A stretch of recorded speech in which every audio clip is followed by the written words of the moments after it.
High ও dear listeners, আমি মোহাম্মদ সাবিত আলম, লিখছি ময়মনসিংহ বিভাগ থেকে। আমি বর্তমানে ভূত.com-এর একজন মডারেটর হিসেবে কাজ করছি। আজ আমি নতুন একটি ঘটনা নিয়ে আবারও আপনাদের মাঝে ফিরে এসেছি। ঘটনাটি আমি যার কাছ থেকে শুনেছি তিনি আমার কোচিংয়ের একজন কলিগ ছিলেন। বলে রাখা ভালো যে 2017 সাল থেকে ময়মনসিংহের কোনো এক কোচিং সেন্টারে আমি পার্ট টাইম টিচার হিসেবে জয়েন করি। সেখানেই ওনার সাথে আমার পরিচয় হয়। ওনার নাম প্রকাশে আপত্তি থাকায় আমি ওনার নাম রাশেদ হিসেবে ব্যবহার করছি। 2019-এর পর কোনো এক কারণে কোচিং ছেড়ে দিই আমি। রাশেদ ভাইও কিছুদিন পর কোচিং ছেড়ে ঢাকায় চলে যান, কিন্তু ওনার সাথে আমার যোগাযোগ ছিল। উনি ভূত.com-এর বড় একজন ফ্যান। আমি মডারেটর হবার পর আমাকে উনি বলেছিলেন যে উনি যখন ময়মনসিংহে আসবেন আমাকে ওনার লাইফের একটি ঘটনা বলবেন। রাশেদ ভাই বয়সে আমার থেকে 2-3 বছরের বড় হবেন। লাস্ট কয়েক মাস আগে ওনার একটি চাকরির ইন্টারভিউ ময়মনসিংহে হওয়ায় উনি ময়মনসিংহ আসেন, আর আমি ওনার সাথে দেখা করে ঘটনা শোনার সুযোগ পেয়ে যাই। আমি রাশেদ ভাইকে নিয়ে ময়মনসিংহের কাচারি ঘাটের কাছের একটি চায়ের দোকানে বসে ওনার সাথে নিয়মিত জীবনের খোঁজ খবর নেবার পর্ব শেষ করে ওনাকে আমি আচমকাই বলে বসি, ভাই, আপনি না আমাকে ঘটনা বলবেন বলেছিলেন, আজকে বলেন। উনি আমার কথা শুনে আমার দিকে তাকিয়ে মুচকি একটা হাসি দিয়ে একটা সিগারেট ধরিয়ে কিছুক্ষণ সেটা টেনে আমার দিকে বাড়িয়ে দিলেন। আমি ওনার কাছ থেকে সিগারেট নিয়ে টান দিতে যাব, তখনই উনি বলতে শুরু করলেন ওনার জীবনের এক কালো অধ্যায়। রাশেদ ভাইয়ের ঘটনা উনি আমাকে যেভাবে বলেছেন আমি সেভাবে লেখার চেষ্টা করছি। অনিচ্ছাকৃত ভুল ত্রুটির জন্য ক্ষমা চেয়ে নিচ্ছি। বলছেন রাশেদ ভাই। না না না, আমি এই কাজ করব না। আমি যার তার কাজ করি না। আমি সেই জায়গাতেই যাই যেই জায়গায় আমাকে প্রয়োজন। তোর পরিবার বা তোর বোনের সুস্থতার উসিলা হবার নির্দেশ যদি আমি পাই তবেই আমি যাব কাজ করতে। আমার কাছে কেউ আসে না, আমি নিজে সেখানে যাই যেখানে উসিলা হিসেবে আমাকে প্রয়োজন হয়। বলছিলেন হুজুর। হুজুরের মুখ থেকে এসব কথা শুনে আমি আর আমার বন্ধু মাহিন হতাশ হয়ে সেখান থেকে চলে আসছিলাম। মাহিন আমার কাঁধে হাত দিয়ে বলল, বন্ধু, সব ঠিক হয়ে যাবে, অন্য কোনো হুজুরের কাছে যাই চল। আমার তখন কোনো হিতাহিত জ্ঞান ছিল না। যে যাই সাজেস্ট করছিল তাই করছিলাম, কোনো সুযোগ ছাড়তে চাচ্ছিলাম না। কে জানে, পেয়েও তো যেতে পারি কোনো সমাধান।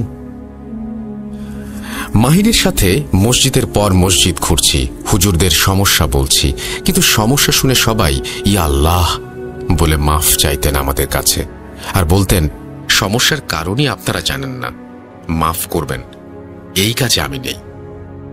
আমি আশার কোনো আলো দেখতে পাচ্ছিলাম না, কোনো ধরনের সমাধান মাথায় আসছে না, কি করব তাও জানি না আমি। মাহিনকে নিয়ে রিকশা ডেকে বাসায় চলে আসি আমি। মাহিন আমাদের প্রতিবেশী ও আমার স্কুলের বন্ধু। আমাদের বাসায় যাতায়াত ছিল ওর প্রচুর পরিমাণে, তাই আমাদের সমস্যা ওর সবই জানা ছিল, আর তাই সে আমার সাথে থাকতো কোনো একটা সমাধান খুঁজে বের করবার জন্য। আমি আর মাহিন আমাদের বাসার গেটের সামনে আসতেই দেখি এক হুজুর আমাদের বাসার গেটের সামনে দাঁড়িয়ে আছেন। আমি তাকে পেছন থেকে দেখছিলাম, তাই চিনতে পারছিলাম না যে আসলে কে। আমার মন তখন মোটেও ভালো ছিল না। আমার পরিবারের সাথে যা যা হচ্ছে সেগুলোর জন্য মনে অনেক রাগও ছিল, তাই ভাবছিলাম যে কোনো শয়তান হুজুর হয়তো এসে দেখছে আমার পরিবারের অবস্থা আর মনে মনে হাসছে। আমি দৌড়ে গিয়ে পেছন থেকে হুজুরের ঘাড়ে হাত দিয়ে ধরতেই উনি আমার দিকে ফিরে তাকান। ওনাকে দেখে আমি ভূত দেখার মতো অবাক হয়ে যাই। আরে, এ তো সেই হুজুর যে বলেছিল যে সবার সাথে কাজ করে না, আমাদের হেল্প সে করবে না বলেছিল। তাহলে এখানে কি করছে? বাসার ঠিকানাই বা কিভাবে জানল? আমি হুজুরের দিকে তাকিয়ে প্রশ্ন করলাম, আপনি এখানে কি চাই? সাহায্য করবেন না বলেই তো দিয়েছেন, ঠিকানা কোথায় পেলেন? উনি আমাকে বললেন, আমি কিভাবে ঠিকানা পেয়েছি সেটা জেনে তুই কি করবি বলতো? এই বাসায় যে মেয়ে থাকে সেই কি তোর বোন? সমস্যাটা কি তারই? আমি হ্যাঁ বোধক উত্তর দিয়ে মাথা নাড়লাম। উনি তৎক্ষণাৎ আমাকে বললেন, তোর নাম তো রাশেদ, তাই না? আচ্ছা শোন, আমি আগামী 5 দিন পর তোদের বাসায় আসব। এখনো সময় হয়নি তোর বোনের চিকিৎসা করার। সময় হোক, আমি আসব, আল্লাহ ভরসা বাবা। এই বলে উনি মাহিনের দিকে তাকান আর এরপর চলে যান সেখান থেকে। আমি ওনাকে পেছন থেকে ডাকতে থাকি, আরে হুজুর, হুজুর কোথায় যান? 5 দিন পর কেন আসবেন? আরে ভণ্ড নাকি, টাকা খাবার ধান্দা। আমার কথা শেষ হতে হতে হুজুর আস্তে আস্তে দূরে চলে যেতে লাগলেন। আমি হতভম্ব হয়ে যাই ঘটনার আকস্মিকতায়, আর মাহিনের দিকে তাকিয়ে দেখি তাকেও আমার মতো চিন্তিত দেখাচ্ছে। এরপর আমি আর মাহিন যে যার বাসায় চলে যাই। রাতের বেলা বাসায় ঢুকতেই আম্মু আব্বুর রুমে গিয়ে ওনাদের বলি যে এখনো কোনো সমাধান পাইনি। সেই হুজুরের কথা আম্মু আব্বুকে বলিনি, কারণ আমার মনে হয়েছে লোকটা পাগল। হয়তো আমাদের পিছু নিয়েছিল, তাই ঠিকানা জেনে গেছে, আর এখন হয়তো টাকা খাবার ধান্দা করছে আমাদের অসহায়ত্বের সুযোগ নিয়ে। আম্মু আব্বুর সাথে কথা বলে আমি আমার ভাগ্নে অর্থাৎ আমার বোনের ছেলেকে কোলে নিয়ে আমার রুমে চলে এলাম। আমার ভাগ্নের বয়স প্রায় 2.5 বছর, কিন্তু সে প্রায়ই তার মায়ের আদর থেকে বঞ্চিত। ভাগ্নেকে কোলে নিয়ে আমি আমার রুমে পায়চারি করছিলাম আর ভাবছিলাম যে কি হবে আমাদের আর আমার বোনের পরিবারের, আর আমার ভাগ্নেটারই বা কি হবে। ভাবতে ভাবতে দেখি আমার ভাগ্নে ঘুমিয়ে গেছে আমার কোলে। ভাগ্নেকে আমি রুমে দিয়ে এসে আমার বোনের রুমের দরজার সামনে দাঁড়াই। দরজাটা লক করা, কিন্তু কেন? বোনের রুমের দরজার ভেতর থেকে খুব ভারী গলার আবছা আওয়াজ পাচ্ছিলাম। তোর ক্ষমতা আছে আমাকে ধরে রাখার? সময় চলে আসছে, আর কিছুদিন বাকি। এরপর আবার শুনতে পেলাম হালকা গলার আওয়াজ, ইনশাআল্লাহ তোর সব ধোঁকা থেকে মুক্তি দেবেন আল্লাহ। এরপরেই আপুর রুমের থেকে চিৎকারের আওয়াজ শুনি আমি। মনে হচ্ছে কেউ যেন কাউকে এতই মারছে বা টর্চার করছে যে ব্যথায় সে এভাবে কাতরাচ্ছে আর চিৎকার করছে। আমি আপুর রুমের দরজা খুলে আপুর রুমের লাইট জ্বালাতে গিয়ে দেখি আপু বিছানায় ঘুমাচ্ছেন। যদিও এই সমস্যা নতুন নয়, তারপরও আবারও অবাক হয়ে আমি ভাবতে থাকি, শব্দগুলো তাহলে কে করলো এতক্ষণ? আপু তো ঘুমাচ্ছে। ভাবতে ভাবতে আমি আপুর পাশে গিয়ে বসি। ওনার মাথায় হাত বুলিয়ে দিচ্ছিলাম আর ওনার পাশেই বিছানায় হেলান দিয়ে ঘুমিয়ে গিয়েছিলাম প্রায়। তখনই হঠাৎ আমার দম আটকে গেল আর কেউ আমার বাম কানের কাছে ফিসফিস করে বলতে লাগলো, 5 দিন, 5 দিন ওকে আসতে বারণ কর, না হলে তোর বোনের মতো অবস্থা করব। এরপরেই আমার ডান কানে শুনতে পেলাম, ভয় পেও না। এরপর আমার দম ফিরে আসছিল আর যে আমার ডান কানে কথা বলছিল মনে হচ্ছিল তার শ্বাসকেও রোধ করে রেখেছে। সে খুব স্ট্রাগল করতে করতে বলছিল, আল্লাহ, আল্লাহর উপর ভরসা রাখো, কিচ্ছু হবে না। এরপর আমি আমার গলায় একটি হাতের তীব্র চাপ অনুভব করতে পারি আর চোখ খুলে দেখি আপু ঘুমিয়ে, কিন্তু ওনার হাত আমার গলায়। উনি ঘুমন্ত অবস্থাতেই আমার গলা টিপে ধরেছেন। ঠোঁট দিয়ে আওয়াজ বের হচ্ছিল, মরণ আসলে মানুষ কি করে দেখবি, এইভাবে চিৎকার দেয় যখন তার শরীরের রূহ শরীর ছেড়ে দেয়। এই বলে আপু রুমে থাকা অবস্থায় এমন চিৎকার দিলেন যে আমার কানের পর্দা ফেটে যাচ্ছিল। এরপর আমি বিছানা থেকে লাফিয়ে উঠে দেখি আমার আপু এখনো ঘুমে আর চারপাশে সবকিছু স্বাভাবিক। আমি আপুর মাথায় হাত বুলিয়ে দেই আর রুম থেকে বেরিয়ে আসছিলাম। এমন সময় আপু পেছন থেকে বলল, কি কেমন দেখলি? মজা না? বল, মজা না? আমি এই কথা শুনে পেছন ফিরে তাকাতেই দেখলাম আপু বিছানায় বসে, আর উনি যখন কথা বলছিলেন ওনার মুখ থেকে কিছু ধোঁয়ার মতো বের হচ্ছিল, যার গন্ধ এত বেশি বাজে ছিল যে আমি জায়গায় দাঁড়িয়ে বমি করে ফেলি, মেঝেতে বসে পড়ি। এরপর আপু আস্তে আস্তে আমার দিকে এগিয়ে আসলেন আর আমার সামনে দাঁড়িয়ে বললেন, ঠিক এইভাবে তোর রূহ তোর ভেতর থেকে টেনে বের করে ফেলবো। যদি আর ওই পথে যাস দেখবি কিভাবে করব, দেখবি, দেখ তবে। এই বলে আপু আমার গলার দিকে হাত বাড়াচ্ছিলেন, আর তখনই আপু মাঝ পথে পড়ে যান আর আমাকে সেই হালকা গলার আওয়াজে খুব কষ্ট করে বলে, চলে যাও, এখান থেকে চলে যাও, ও আমাকে বন্দি করছে, তোমাকেও করবে, আমি ওকে বেশিক্ষণ আটকে রাখতে পারবো না, তাড়াতাড়ি চলে যাও। আমি আমার শরীরের সমস্ত শক্তি দিয়ে মেঝে থেকে উঠে রুমের বাইরে বেরিয়ে যাব বলে ঠিক করি, কিন্তু নিজের বোনকে এমন অবস্থায় দেখে আমি রাগে, দুঃখে আর কষ্টে আপুর সামনে গিয়ে ওনাকে দাঁড় করাই, আর ওনার দুই কাঁধে হাত দিয়ে ঝাঁকি দিয়ে বলি, কি চাস তুই শয়তান? আল্লাহকে ভয় কর, ওনার ক্রোধকে ভয় কর, জাহান্নামী, তুই কি চাস? এই কথা শুনে আপু একেবারে নিস্তেজ হয়ে দাঁড়িয়ে রইল।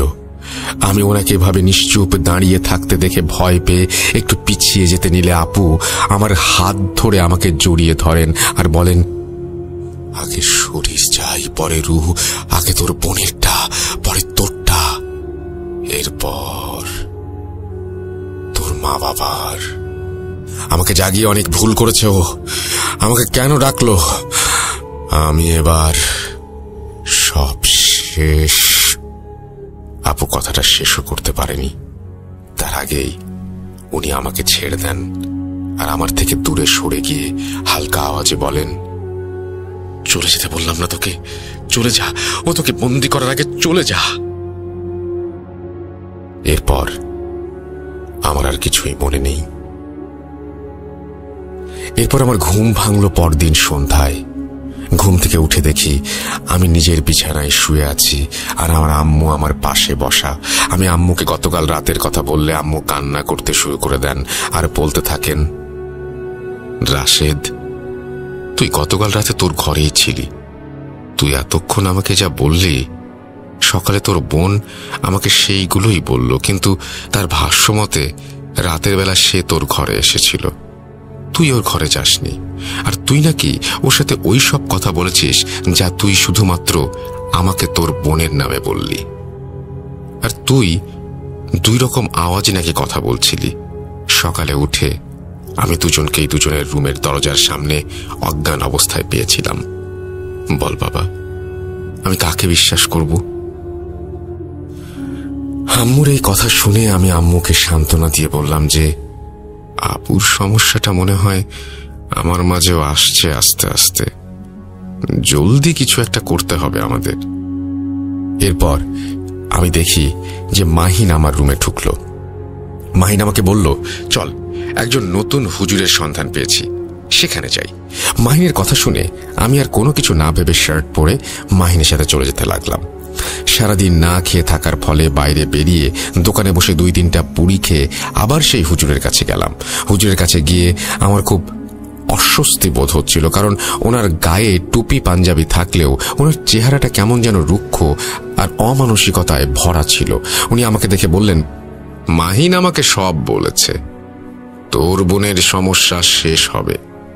আসলে ওকে কালো জাদু করা হয়েছে, সেটা কাটাতে হলে আমাকেও এইভাবে কিছু কাজ করতে হবে, তাই আমার কিছু জিনিস লাগবে।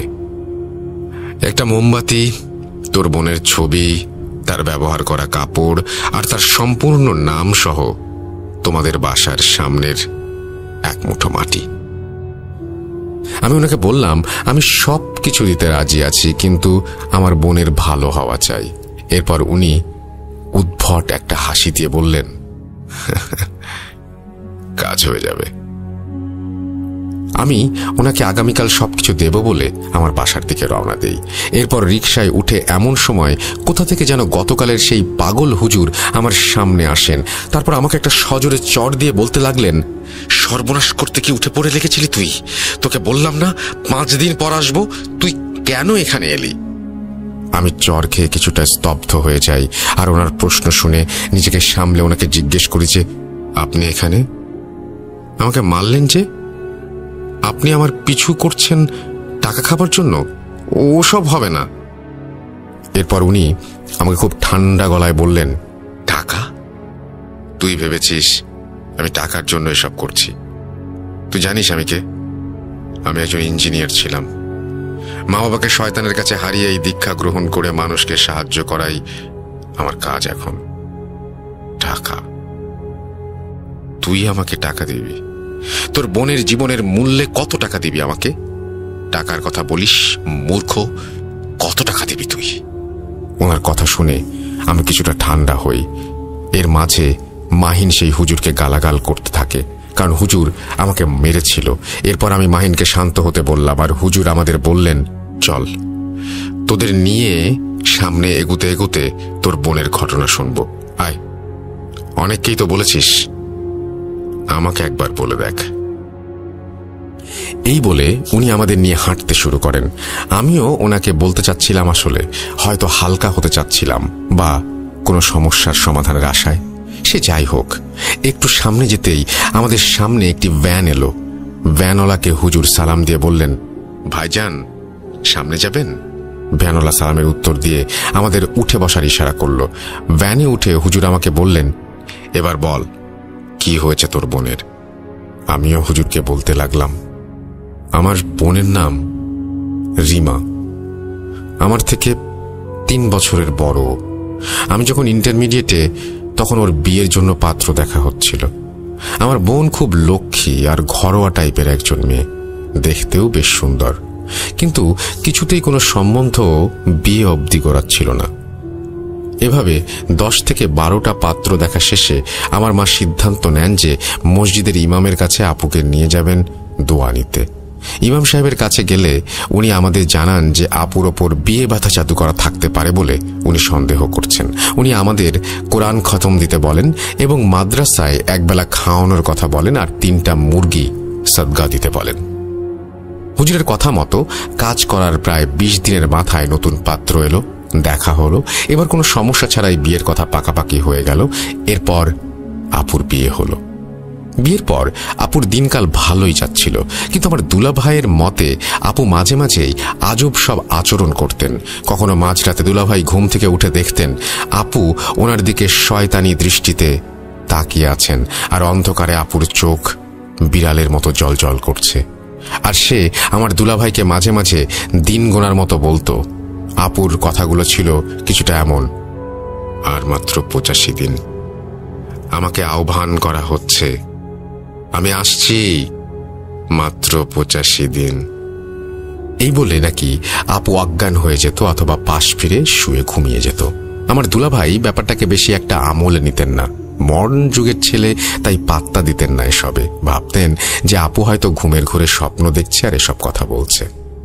মাঝে মাঝে নাকি আপু ঘুম থেকে উঠে ফ্যাল ফ্যাল চোখে কাঁদো কাঁদো হয়ে দুলাভাইয়ের দিকে তাকিয়ে থাকতো আর বলতো, আমি আর বেশি দিন পারবো না, আপনারা দোয়া করেন যেন আল্লাহ রহম করেন।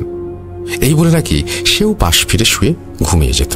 ভাইয়া এই কথাগুলো একইভাবে পাত্তা দিতেন না, কিন্তু যত দিন যেতে লাগলো সমস্যা তত বাড়তে লাগলো। একদিন রাতের বেলা আমার দুলাভাইয়ের ফ্যামিলির সবার ঘুম ভাঙলো দুলাভাইয়ের বড় ভাইয়ের ছেলের চিৎকারে। তার চিৎকার শুনে সবাই ঘুম থেকে উঠে তাকে খুঁজতে থাকে, কিন্তু কোথাও খুঁজে পাওয়া যায় না। অনেক খোঁজার পর তাকে বাসায় না পেয়ে এলাকার আশেপাশে খুঁজে আপুর শ্বশুর বাড়ি ফিরলেন। তখন দেখলেন যে ওনার নাতি ডাইনিংয়ের মাঝে অচেতন হয়ে পড়ে আছে, আর তার মাথার মাঝে বড় করে কালো তিলক আঁকা। এরপর তাকে উঠানো হলো আর তাকে বিছানায় নিয়ে তার জ্ঞান ফেরানো হলো। সবাই তখন ওর কাছে দাঁড়িয়েছিল। সে ঘুম থেকে উঠেই আমার আপুকে দেখে জোরে চিৎকার দিয়ে কাঁদতে লাগলো। ওকে শান্ত করে সবাই যখন জিজ্ঞেস করলো যে কেন সে কাঁদছে আর কোথায় বা সে গিয়েছিল, উত্তরে সে গুছিয়ে কিছু বলতে পারেনি, কারণ তার বয়স তখন 10-এর বেশি নয়। খুব ঘুম পেয়েছিল। অগোছালো তার কথাগুলো যদি সাজানো হয় তবে তার মানে দাঁড়ায় যে রাতের বেলা বাথরুমে যাবার দরকার হলে সে বাথরুমে যাবে বলে উঠতে চাচ্ছিল। আর তখনই আমার আপু তার সামনে কোথা থেকে যেন চলে আসে।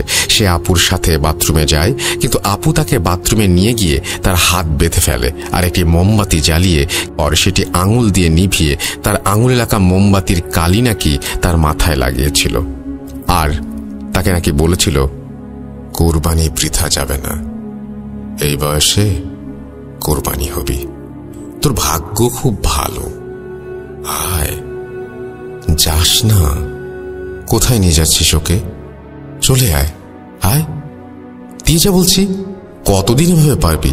আয় বলছি।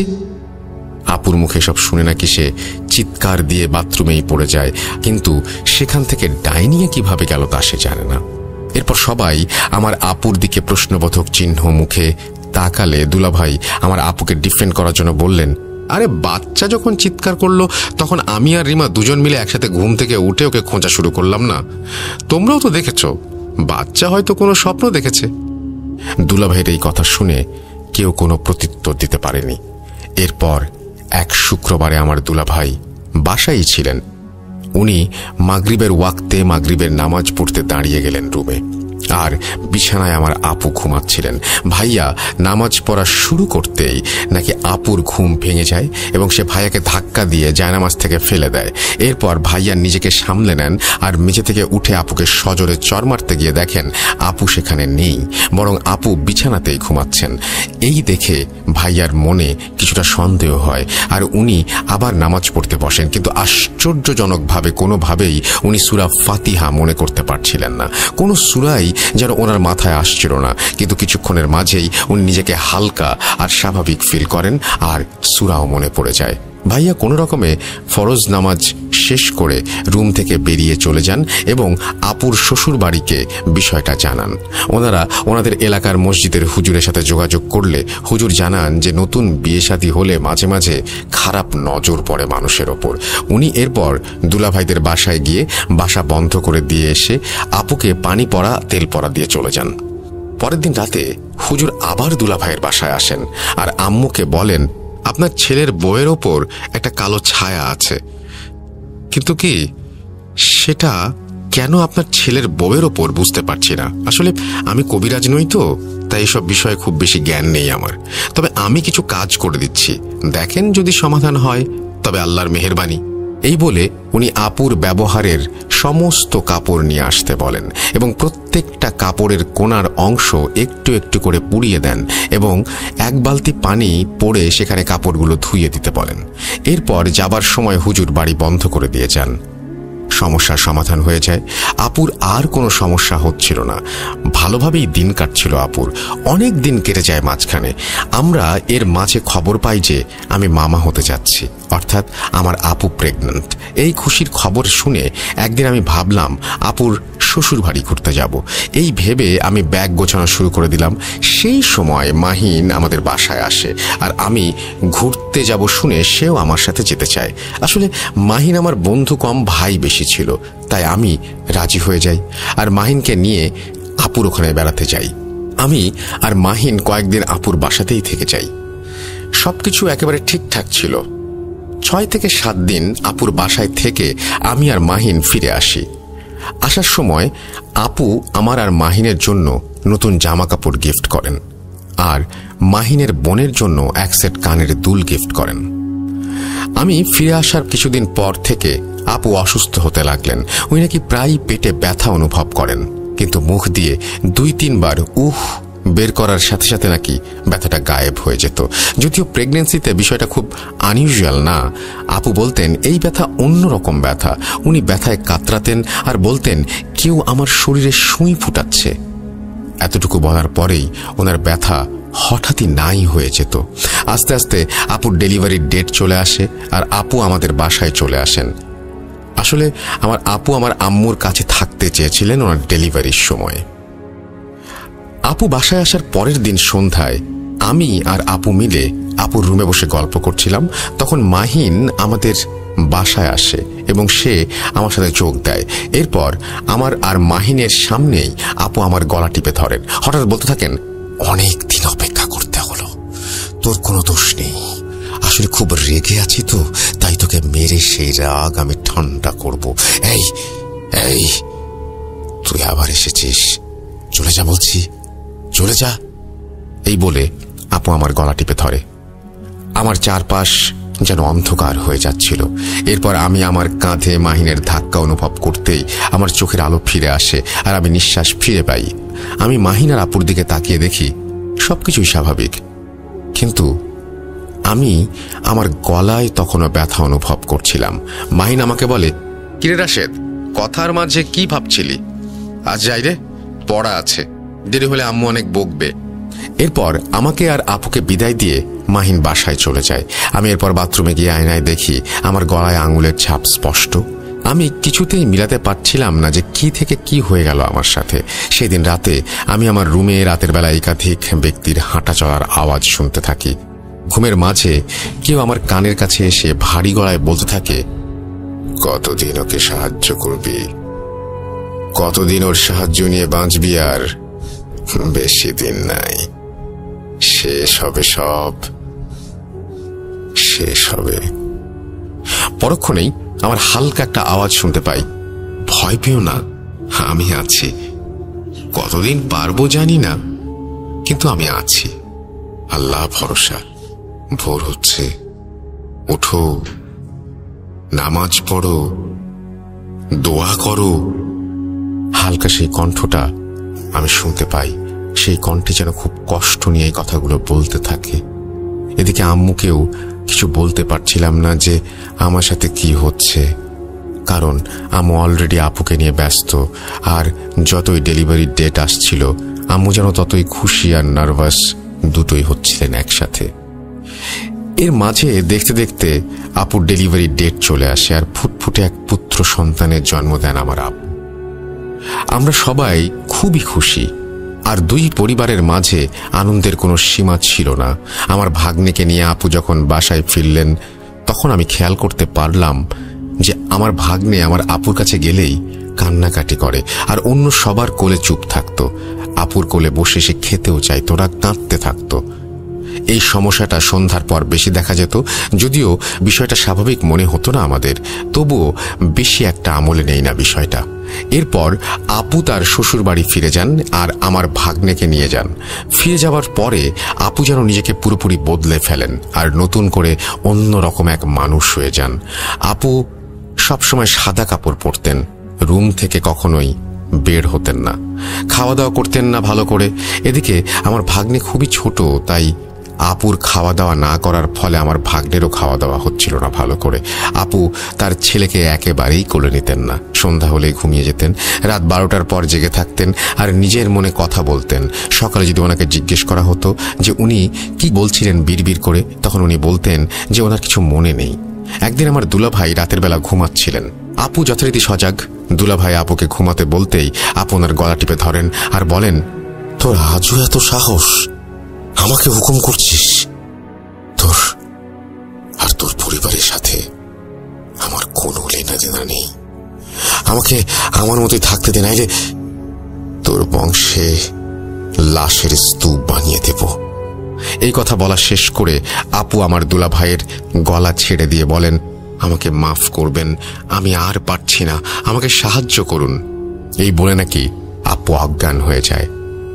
দুলাভাই সেদিন রাতে আপুর শ্বশুর বাড়িতে কথাগুলো জানান, আর আপুকে বর্তমান সমস্যা দেখে ওনারা আবার হুজুরের কাছে যাবার সিদ্ধান্ত নেন। হুজুরের কাছে গেলে হুজুর বলেন যে আমার আপুকে ওনার বাসায় নিয়ে গিয়ে দেখবেন। পরের দিন মাগরিবের নামাজ পড়ে হুজুর আপুদের বাসায় যান, কিন্তু উনি বাড়ির দরজার ভেতর যেতে চাইলেন না।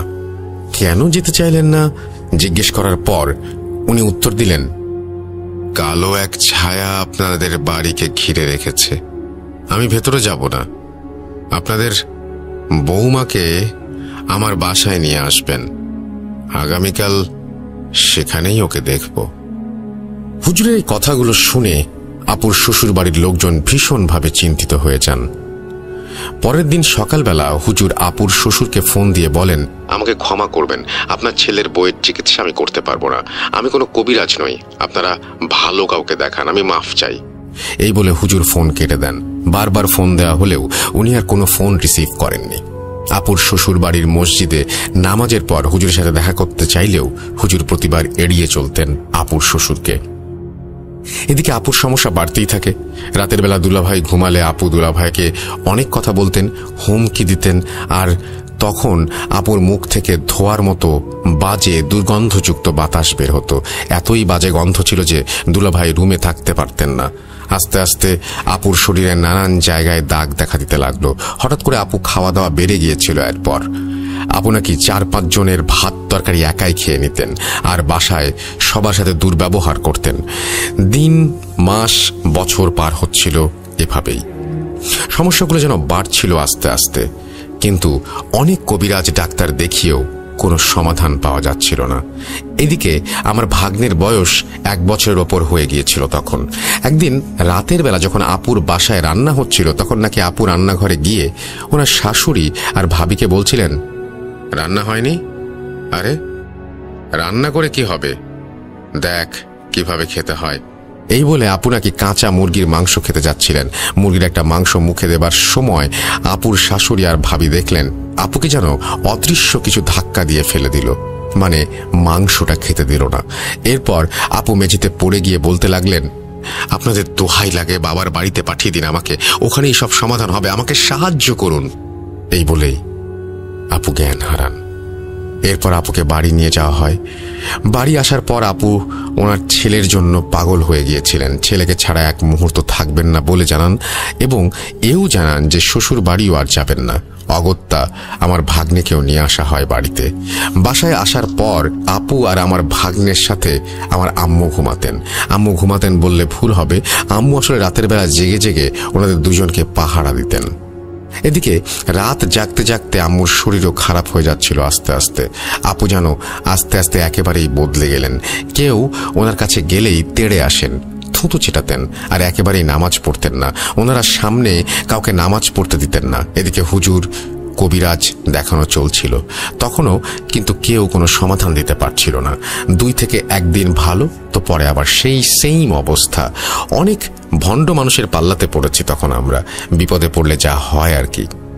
এর মাঝে আমাদের বাড়ির একদিকের দেয়াল নষ্ট হয়ে যাওয়ায় আমরা রাজমিস্ত্রি এনে সেটা ঠিক করি এবং রুম বড় করার জন্য দেয়ালের দৈর্ঘ্য বাড়িয়ে কাজ করতে শুরু করি। এই কাজ করতে কিছুদিন সময় লাগে।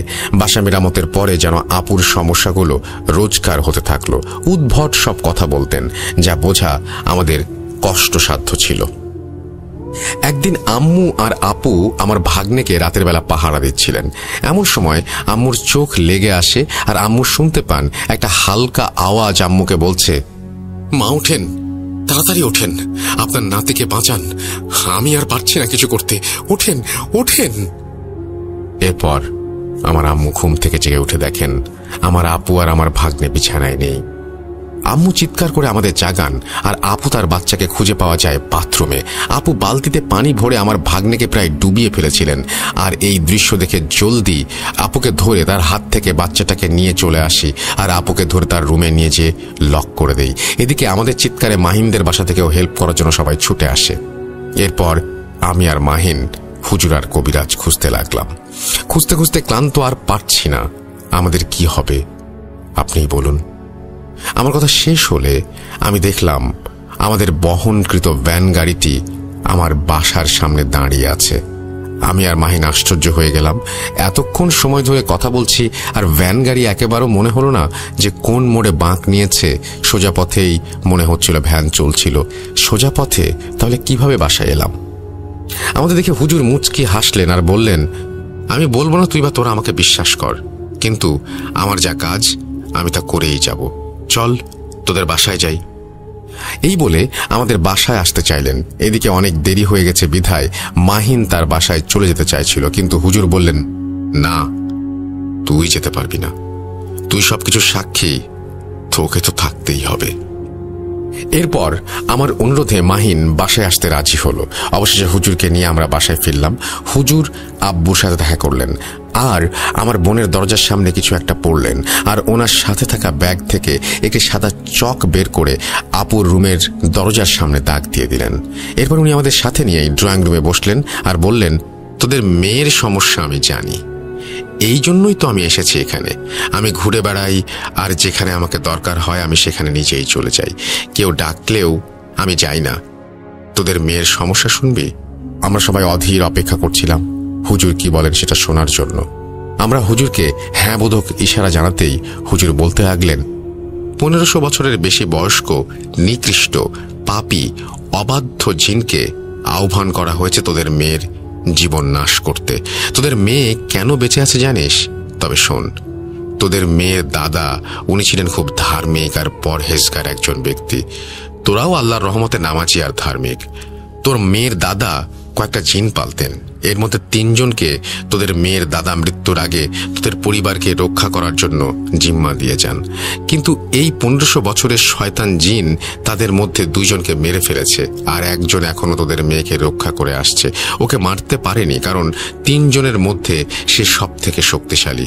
মনে আছে রাশেদ তোর, গতকাল রাতে তোর বোন যখন তোকে বলেছিল আমাকে আসতে বারণ করার জন্য, এরপরেই তোকে তোর বোন আবার কি বলেছিল? ভয় পেও না, তাই তো? এই কথা সেই রক্ষাকারী জিনের। তোর মেয়ের জামাইকে রাতের বেলা কাঁদো কাঁদো গলায় সেই বলতো যে আর পারছি না।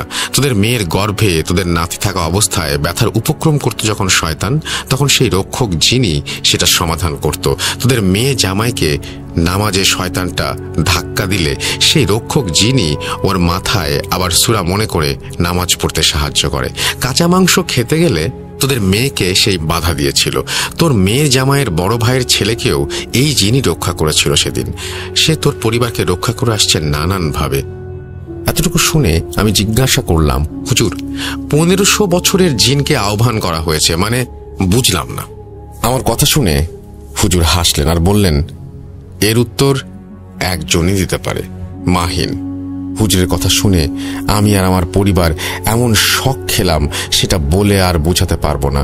আমরা সবাই মাহিনের দিকে তাকাতেই দেখলাম মাহিন প্রচন্ড রাগ নিয়ে হুজুরের দিকে তাকিয়ে আছে আর বলছে, ভেবেছিলাম কোনোদিন কেউ জানবে না, কিন্তু আপনি কোথা থেকে এসে জেনে গেলেন সবকিছু? আমি এবার প্রচন্ড রাগ নিয়ে মাহিনের গালে একটা চর বসিয়ে বলি, সবকিছু খুলে বল মাহিন। এরপর মাহিন বলতে শুরু করলো, রিমাকে আমি কখনো আপন নজরে দেখিনি। ওকে আমি ভালোবাসতাম, কিন্তু আমার ভালোবাসার কোনো মূল্যও দিত না, আর বুঝতেও চাইতো না। কখনো বলতেও পারিনি ওকে। একে তো বন্ধুর বোন, তা আবার বয়সে বড়। ওর বিয়ের কথা উঠলে আমি কি করব ভেবে অনেক কিছু করব বলে ভাবি, কিন্তু আমি ইন্টারমিডিয়েটের এক ছেলে, কি বা করব? শেষমেশ কোনো পথ না পেয়ে আমার মাথায় একটা শয়তানি প্ল্যান আসে। বিভিন্ন জায়গায় অনেক খুঁজে খুঁজে এক তান্ত্রিকের সন্ধান পাই। নিজের জমানো টাকা তার কাছে দিয়ে তার মাধ্যমে রিমার বিয়ে বন্ধ করার জন্য কালো জাদু করি। ভাবছিলাম আর বেশি কিছু করব না, কিন্তু হুজুরের কাছে গিয়ে জাদু কাটিয়ে রিমার বিয়ে দিলি তোরা। রাগে কষ্টে আমি পাগল হয়ে গিয়েছিলাম, তাই আমি রিমার উপর কালো জাদু করে ওকে মেরে ফেলতে চেয়েছিলাম। ও আমার যখন না, তখন কারোর না। রিমার শ্বশুর বাড়ি বেড়াতে গেলে রিমা যে কানের দুল আমার বোনের জন্য দিয়েছিল, সেটাও আমি কালো জাদুর কাজে ব্যবহার করেছি। কিন্তু তোরা খুব নামাজি আর রিমার হাজবেন্ড খুব ধার্মিক, তাই ওর সন্তান যখন রিমার গর্ভে, তখন আমি চেয়েও রিমার কোনো ক্ষতি করতে পারছিলাম না। ওদের বাসাটাও বন্ধ ছিল তখন, কিন্তু বাচ্চা হয়ে যাওয়ার আগে রিমা যখন এখানে এলো তোদের বাসায়, তখন আমি ওর উপরে কালো জাদু করি। কিন্তু তোদের এই বাসা তোদের দাদা সুরক্ষিত করে রেখেছিল, তাই বেশি কিছু করতে পারিনি, হুজুরকে ভয় দেখানো ছাড়া। এরপর তোর বাসা মেরামতের কাজ করতে গিয়ে মাটি খুঁড়ে বাসার সুরক্ষা নষ্ট করে ফেললে আমি ফাইনালি রিমা আর তার ছেলেকে মেরে ফেলার জন্য ফ্রি হয়ে যাই। কিন্তু পারছিলাম না সেই ভালো জিনের জন্য, তাই আজ তোকে এই তান্ত্রিকের কাছে নিয়ে গিয়েছিলাম। রিমাকে শেষবারের মতো কালো জাদু করতে কিছু জিনিস লাগতো, সেই কাজে তাই তোকে নিয়ে গিয়েছিলাম। তোর হাত দিয়ে তোর বোনকে মেরে ফেলার প্ল্যান করছিলাম আমি, তোকে নিয়ে গিয়েছিলাম, কিন্তু কোত্থেকেই হুজুর এসে সব শেষ করে দিল। মাহিনের মুখে সব কথা শুনে আমি হিতাহিত জ্ঞান শূন্য হয়ে মাহিনকে বেধড়ক মারতে গেলে হুজুর আম্মু আব্বুর কথায় থেমে যাই। আমি মাহিনকে বলি, কিভাবে পারলি তুই মাহিন? তোকে তোকে বন্ধু কম ভাই বেশি ভাবতাম, আপুও তোকে কত আদর করত ছোট ভাই হিসেবে। কিভাবে পারলি তুই মাহিন? এটা কি তুই করলি? এই বলে আমি অঝরে কাঁদতে থাকি। আমার কান্না দেখে মাহিন আমার কাঁধে হাত রেখে কাঁদো কাঁদো হয়ে বলে, বন্ধু রাগ আর শয়তানের ধোকায় পড়ে আমি ভুল করেছি, আমাকে মাফ করে দে। রিমাকে ভালো করতে যা করতে হয় আমি করব। মাহিনের কথা শুনে হুজুর মাহিনকে জিজ্ঞেস করলেন, কিভাবে এই কালো জাদু করেছে তোমার তান্ত্রিক? মাহিন বলল, শ্মশান থেকে পুরনো একটি লাশের হাড় ব্যবহার করে এই অবাধ্য জিনকে সেটার মধ্যে বাঁধা হয় এবং সেই হাড়ে রিমা আপুর ব্যবহার করা কাপড়ের টুকরো আটকে সেই জিনকে খোরাক হিসেবে আপুর রুহ দেয়া হবে বলে ওয়াদা করে কালো জাদু করা হয়েছে। আর এই জাদু যেন আর না কাটানো যায় সেজন্য হাড়টাকে একটি মাটির কলসিতে ভরে কলসিটি পানিপূর্ণ করে নদীতে ফেলে দেয়া হয়েছে। মাহিনের কথাগুলো শুনে হুজুর বললেন, মানে না মেরে যাবে না? আচ্ছা, এখনো সময় হয়নি, আমি 4 দিন পর এসে এর সমাধান করার চেষ্টা করব, বাকিটা আল্লাহর ইচ্ছা। এই 4 দিন বাসায় মাদ্রাসার ছাত্র আনাবি তোরা। 1 মিনিটের জন্য যেন কোরআন পড়া বন্ধ না হয়। তোরা নিজেরাও পড়বি, নামাজ পড়বি, জিকির করবি, দোয়া করবি। আমি বাসা বন্ধ করে দিয়ে যাচ্ছি। এই বলে হুজুর বাসা বন্ধ করে চলে গেলেন। এরপর আমাদের বাসায় হুজুরের কথা মতো কোরআন পাঠ শুরু হয় মাদ্রাসার ছাত্রদের নিয়ে এসে। আমার ফরজ নামাজ সহ সকল নামাজ আদায় করি এই 4 দিন। এই 4 দিনে শুরুর দিকে আপুর থেকে চিৎকার শুনতে পেতাম যে কেউ ভেতর থেকে বলছে, বন্ধ কর, বন্ধ কর বলছি, আমি আর পারছি না। এরপর আপু নিজেই আবার বলতেন, আল্লাহর কালামের শব্দ শয়তানের কানে বিষ। তোর দিন শেষ হয়ে আসছে, ইনশাআল্লাহ এবার সব ঠিক হয়ে যাবে। এরপর থেকে আপুর রুম থেকে আর আওয়াজ শুনতে পাইনি আমরা। এই 4 দিন সকাল সন্ধ্যা রাত আপুকে খাইয়ে দিতেন আম্মু। 4 দিন পর সন্ধ্যায় হুজুর আমাদের বাসায় আসলেন। উনি আপুর রুমের সামনে গিয়ে সেদিনের দেয়া চকের দাগের একটা কোনায় কেটে ঢুকে পড়লেন। হুজুরকে দেখে আপু হুজুরকে খুব সুন্দর করে সালাম দিল। হুজুর আপুর সালামের উত্তর নিয়ে বললেন, আল্লাহ তোর ওপর আরো রহমত দান করুন। নাম কি তোর? তুই কি এই পরিবার রক্ষা করছিস? আল্লাহ এর ইনাম দেবে তোর জন্য, অপেক্ষা করবে ইনশাল্লাহ। এখন থেকে তুই সাহায্য করবি এবং মেয়েটাকে সুস্থ করতে। কি করবি তো? হুজুরের কথা শুনে আপু বললেন, ইনশাল্লাহ হুজুর, আমার নাম হামজা। এরপর হুজুর একটা কাগজ নিয়ে অনেক কিছু লিখলেন, আর লেখা শেষ হলে সেটা একটা গ্লাসের পানিতে ডুবিয়ে দিলেন। এরপর দোয়া পড়ে পানিতে ফু দিয়ে কাগজটা বের করে আমাদের হাতে দিয়ে বললেন, এই কাগজ এমন জায়গায় পুঁতে দিয়ে আসতে হবে যেখানে সন্ধ্যার পরেও অন্ধকার থাকে না। কোনো না কোনো কোল থেকে আলো সেই জায়গায় গিয়ে পড়ে, সেখানে পুঁতে দে। কিন্তু কোথায় পুঁতে দিলি সেটা কাউকে বলবি না, কাউকে না, আমাকেও না। হুজুরের কথা শুনে আমার আব্বু কাগজটা পুঁতে দিতে চলে গেলেন। আমার আব্বু রুম থেকে বের হতেই আমার আপু নড়ে চড়ে বসলেন আর হুজুরকে বলতে লাগলেন, তোরা কত ভীতু আর কত অসহায়। কতজন মিলে আমাদের বিরুদ্ধে লড়ছিস, দেখ কত ক্ষমতা যে এতজন মিলেও আমাকে হারাতে পারছিস না। রূহ যদি নিতে না পারি তাহলে কাউকে না কাউকে আমি মারবই। এই কথা শুনে হুজুর বললেন, আমরা এতজন নই, আমরা আল্লাহর রহমতের আশায় সবাই একটাই দোয়া করছি, এই মেয়ের সুস্থতা। হতে পারি অনেকজন উপস্থিত আমরা, কিন্তু আমাদের দোয়া একটাই, আর এই একটা দোয়ার কাছেই তুই হারবি। এরপর আব্বু ফিরে এসে গ্লাসে থাকা পানি আপুকে খাইয়ে দেন। আপু পানি কিছুতেই খাবেন না। অনেক মানা করলেও এই 4 দিনের কাজে আপুর ভেতর সেই শয়তান অনেকটাই দুর্বল হয়ে গিয়েছিল। তাই আপুকে আমরা সহজেই পানি খাওয়াতে পেরেছিলাম। আপু নাকি খাওয়ার পর হুজুর কিছু দোয়া পড়ে আপুর গায়ে ফু দিলেন আর বললেন, তুই আছিস হামজা, কালো জাদু জিনিসগুলো বের করে দে। এরপর আপু অঝরে বমি করতে লাগলেন। বমির সাথে চুল আর কাপড় বের হচ্ছিল। বমি করে আপু অজ্ঞান হয়ে যান। হুজুর আপুর হাতে একটা তাবিজ বেঁধে দিলেন। বললেন, এই কালো জাদুর আসল জিনিস সেই লাশের হাড়, সেটা আর পাওয়া সম্ভব না। তাই তোদের মেয়ে সেই কালো জাদুর মাঝে একটা দেয়াল তৈরি করে দিলাম। দেয়ালটা এই তাবিজ আর এই কাগজে যেটা পুঁতে আসলি সেটা বানিয়ে দিলাম। মেয়ের ভেতর থেকে কালো জাদুর জিনিস বের করা হয়েছে। জিন ভর করতে পারবে না। আর যতদিন এই দেয়াল আছে মনে রাখবি, এই তাবিজ যেন খোলা না হয়। আর ওই কাগজ যদি ওখান থেকে বের করে ফেলা হয় আর কিছুই করা সম্ভব হবে না। যা, আল্লাহর দয়ায় এখন থেকে তোদের মেয়ে সুস্থ। আর তোরা চাইলে হামজা তোদের সাথে থাকবে, নইলে ওকে আমি নিয়ে যাব। আমরা হুজুরকে বলি, যেহেতু দাদু আমাদের পরিবারকে রক্ষা করার জন্য জিন দেখে গেছেন, তাহলে হয়তো এর কোনো কারণ আছে। তাই আমরা হামজাকে আমাদের রক্ষক হিসেবে থাকতে বলি, কিন্তু তার অস্তিত্ব যেন আমরা না বুঝি সেই শর্তও তাকে দেই। এরপর আমরা হুজুরকে জিজ্ঞাসা করি মাহিনকে নিয়ে কি করা উচিত। হুজুর আমাদের বললেন, দেখ, বান্দা তার ভুল বুঝতে পারলে আল্লাহও তাকে ক্ষমা করে দেন। ওর পাপের শাস্তি আল্লাহ ওকে দেবেন। তোরা চাইলে ওকে মাফ করে দে, ভুল করেছে ও। এই বলে হুজুর আমাদের বাসা থেকে চলে যান। এর একটু পর আপুর জ্ঞান ফিরে আসে এবং আপুকে আমরা সবকিছু জানাই। মাহিনের করা এই কাজ আপু বিলিভ করতেই পারছিলেন না। এরপর থেকে মাহিনের সাথে আমার সম্পর্ক একেবারে শেষ হয়ে যায়।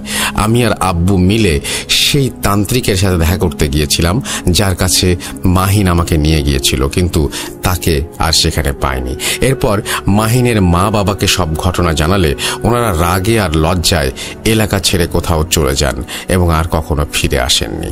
এরপর আল্লাহর রহমতে আপু শ্বশুর বাড়ি চলে যান এবং আমার ভাগ্নেটাও এখন ভালো আছে। সব মিলিয়ে আমরা এখন ভালো আছি আলহামদুলিল্লাহ। জানো সাবিত, এই ঘটনা যাকেই বলি কেউ বিলিভ করে না, বলে এমন কিভাবে সম্ভব। আসলে যে সয় সেই জানে কতটা যন্ত্রণা। এতক্ষণ এখানে বসে আসলে বানিয়ে বানিয়ে এত কিছু বলা সম্ভব কিনা সেটা মানুষ বুঝতে চায় না। যাই হোক, তোমার যদি মনে হয় ভূত.com শেয়ার করবা তাহলে করতে পারো, কিন্তু পরিবারের ইনফরমেশন দিবা না, যেহেতু এখানে আমার ও আমার বোনের ফ্যামিলি জড়িত।